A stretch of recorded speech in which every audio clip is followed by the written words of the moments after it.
গাড়ি স্টার্ট হয়নি কেন?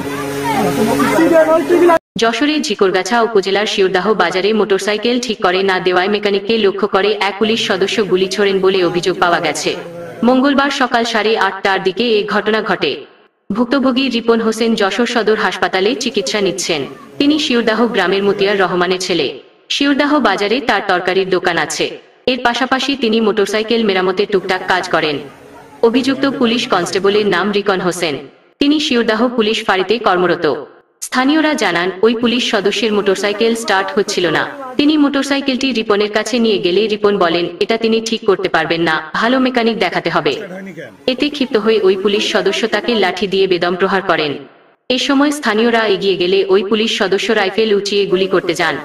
এ সময় পাশের এক দোকানি রাইফেলের নল ধরে ফেললে গুলি লক্ষ্যভ্রষ্ট হয়। তবে গুলির বারুদের আগুনে পানিসারা গ্রামের আজিজ নামের এক ভ্যানচালকের ডান কাঁধের একটি অংশ পুড়ে যায়।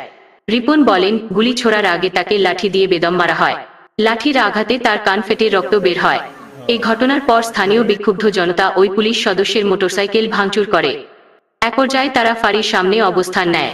খবর পেয়ে যশোর পুলিশের নাভারণ সার্কেলের এএসপি নিশাত আল নাহিয়ান ও ঝিকরগাছা থানার ভারপ্রাপ্ত কর্মকর্তা ওসি কামাল হোসেন ভূঁইয়া ঘটনাস্থলে গিয়ে পরিস্থিতি নিয়ন্ত্রণে আনেন।